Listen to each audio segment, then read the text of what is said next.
rin ba sa maraming tindero-tinderang nahihirapang mag-ipon? Panay ka plano, ang dumami sa'yo, plano. Yung pag-iipon mo, hindi mo pa nauumpisahan.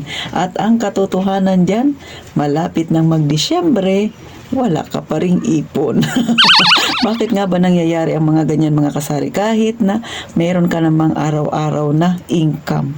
Kumbaga stable na.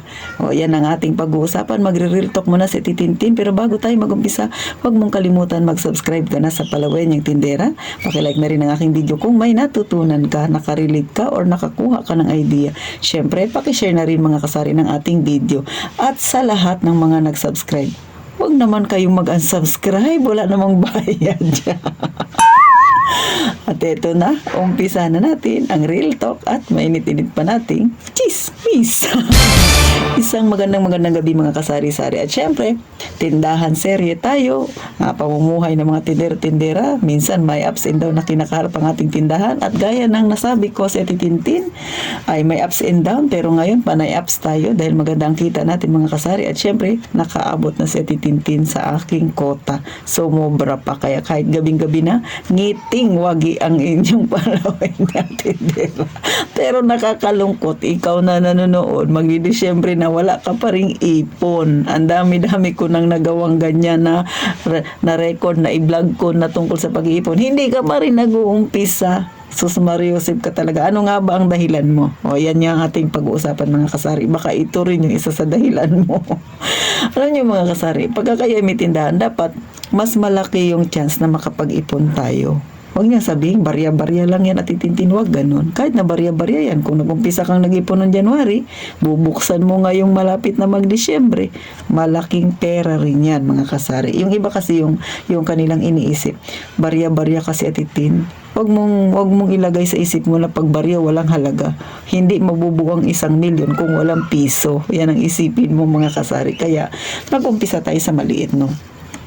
At saka ito yung napansin ko, kaya hindi nakakapag-ipon yung isang tindero-tindera kahit na may arawan na siyang kita, no? Kahit malaki yung kanyang kinikita minsan.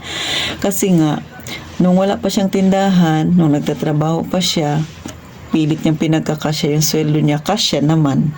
Pero ngayong may tindahan na, hindi na nagkasya kasi nga, nag-upgrade na rin siya ng kanyang pamumuhay. O, di ba? Dati, yung kita niya 300, pero nagkakasya. Pero ngayon na may tindahan siya, kumikita siya ng 600, hindi na nagkasya. Nagkautang pa siya. Bakit? Kasi mas marami na siyang gustong bilhin. Nag-iba na yung goal niya. Nag-upgrade na siya. Sobrang upgrade niya talaga, no, mga kasari. Dati, kontento lang siya sa ganitong pamumuhay, pero ngayon ay mas sobra na. O pauliwanag na Titintin, no, pauna lang, hindi masama yung mag-upgrade ka ng pamumuhay mo, pero dapat ayon sa yung kakayahan. Kaya yung iba nagkakautang kasi nga kung yung kinikita ng kanilang tindahan ay 500, ang kanilang ginagastos sa kanilang pang-araw-araw ay umaabot na ng 800. So paano yun? Nag-negative ka na. So saan mo kukunin yun? Syempre sa yung negosyo. So anong mangyayari sa negosyo mo? Babagsak ang negosyo mo. So pati ikaw, damay-damay yan mga kasari. Kaya alagaan mo yung negosyo mo. Ang isipin mo, mag-ipon ka ng mag-ipon. O, ano pang kinakaharap ng mga tindero-tindera na problema? Kung hindi ka nakapag-ipon, huwag mong isipin na ikaw lang ang tindahan dyan sa inyo. Darating ang panahon, dadami ang kakumpetensya mo. Paano yan? Hindi ka nag-ipon, hindi ka nag-isip na magtabi buhat sa kita ng yung tindahan. So akala mo, ikaw lang ang tindahan na magtatagal? Abay, hindi. Marami rin nag-iisip na magkaroon ng tindahan na gusto rin nilang magtagal, mga kasari. Ito real talk ito mga kasari. Kasi katulad dito sa amin, no, marami na kaming tindahan, pero marami pa rin gustong magkaroon ng tindahan. Buti na nga lang yung sinasabi ko ng mga nakaraan sa inyo, no, na kapitbahay namin nagbabalak na magnegosyo rin ng tindahan. Hindi natuloy. O paano kung natuloy siya? So tabi-tabi na talaga kami, sobrang dami na namin dito. Pero hindi naman nangangamba si Titintin. Kasi nga, gaya ng nasabi ko, ako ay free na sa utang. O mga kasari. Kasi yan din yung iniisip ko, no. Paano yun kung may utang ako tapos dadami na kaming tindahan, so maghahati-hati na kami sa customer. So matumal na nga, baka mas lalo pang maging matumal. Paano kung may utang ka pa, may bayarin ka, may responsibilidad ka, so masakit sa ulo, no? Kaya mas mainam Huwag ka nang mangutang, tapos manatiling simple lang ang pamumuhay mo at mag-ipon. Talagang dapat disiplinahin ang sarili, mga kasari. Yan yung susi, no? Huwag yung panay ka, plano lang ng planong ipon. Yung plano mo yung dumadami. Yung ipon, hindi mo nasisimulan, no? Real talk talaga yan, no? Masakit na katotohanan yan. Pero nangyayari talaga yung mga kasari. Next, ano pa yung nangyayari kaya hindi ka nakakapag-ipon, mga kasari? Yung iba, nakakapag-ipon sa umpisa. Pero pagka medyo tumagal na ilang buwan na, hindi na siya nag-iipon. Hindi siya consistent. Kundi siya ay ningas kugon. So, yun yung sakit talaga nating mga Pilipino. Sa umpisa, magaling. Tapos pagkalagitnaan, wala na. Noong January, nag-ipon. Hanggang March, pagka July, hindi pa nga halos nangangalahati ang taon, binuksan na. Ngayon, nagsisisi ka kasi malapit ng Disyembre. Kung hindi mo binuksan, malaking pera na sana yung naipon mo.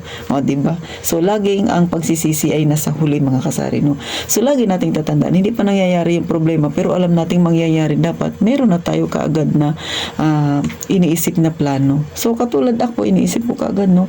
Kung hindi ko tatapusin yung utang ko, paano kung magkaroon na naman ako ng panibagong kakompetensya, magkatayo na naman ng tindahan. So, mayroon akong kakompetensya, liliit yung aking kita, liliit yung aking benta, may utang pa akong isipin. So, saan ko kukunin yun? Kaya, naisip ko, dapat tigilan ko na yung pangungutang. Kaya nga, pinutol niya Tintino. Kumbaga, dalawang linggo pa bago ako matapos, tinapos ko na siya kaagad. Kasi gusto ko nang mag-ipon. Bagamat may ipon ako, pero hindi siya ganun kalaki. Kasi may utang akong binabayaran, mga kasari. Pero ngayon, wala na. Yung goal ko ay, mas nadali ko na kukuha. Mga kasari, nadadagdagan ko yung savings ko nang wala akong inaalala tuwing Lunes. Kasi nga tuwing Lunes dati yung bayarin namin sa Lightbank. So nagigets niyo ba yung ibig sabihin na titintin? At syempre dapat consistent tayo. Pag sinabi mo mag-ipon ka, mag-ipon ka. Huwag kang magsabi na may bayarin kasi ako. Huwag. Mas maganda yung maging consistent ka, mga kasari, no? So kagaya ako, ito atin lang. Hindi ko sa pinagmamalaki ito. Pero mga kasari, no? October pa lang ngayon, pero sa titintin, nakapag-ipon na ako ng 25,000 para yan sa aking permit. Pambayad sa SSS ng isang taon, meron na ako para sa next year. Pambayad ko sa pag-ibig, meron na ako para sa susunod taon. Pang-renew ng aking permit, nakaipon na rin ako para sa susunod na taon. Pero, dapat na ba akong tumigil? Hindi. Tuloy-tuloy pa rin ako sa pag-iipon. Bakit? Kasi yung sobra sa maiipon ko, ilalagay ko siya sa savings ko. So, ganun yung mindset. Nagbago ba ako ng pamumuhay? Hindi. Kahit na mag-isa lang ako, mga kasari, kasi yung anak ko ay wala na dito, no? So, ako na lang talaga mag-isa, sarili ko na lang binubuhay ko. Hindi ako nagbago ng pamumuhay ko. Kung ano ako noon, ganun pa rin, no? Hanggang ngayon. Nag-uulam pa rin ako ng sardinas, nag-uulam pa rin ako ng bagoong, pero hindi nga lang lagi kasi may edad na si Ate Tintin. Baka may-UTI tayo. So, nagigets niyo ba ibig sabihin, mga kasari? Manatili kang simple sa pamumuhay. Walang mawawala sa'yo, kundi madadagdagan ka ng ipon. Nagets na ba, mga kasari? Sana nakapagbigay ako ng counting idea sa inyo, mga kasari, no? Hindi naman masama na kumbaga tayo mag-upgrade tayo ng pamumuhay natin. Hindi masama. Pero piliin natin ang makapag-ipon. Piliin natin yung magiging positibo yung datingan sa atin. Yung kanyang ibabalik sa atin. Huwag yung ngayon, feeling mo talagang mapera ka. Yung iba kasi, mga kasari, no? Hindi maiwasan mainggit, lalo na yung kakilala nila, panay flex sa kanilang social media. Nakikita niya sa cellphone niya, talagang sobrang upgrade na. Huwag natin kainggitan yung mga ganun kasi hindi lahat ng nakikita natin sa social media ay totoo. Tandaan, mas magandang maging simple ka pero puno ang iyong pitaka. Paano, mga kasari? Makita tayo sa sunod na vlog na Titintin. Gaya nga ng palagi kong sinasabi, mag-iingat tayong palagi, mga kasari.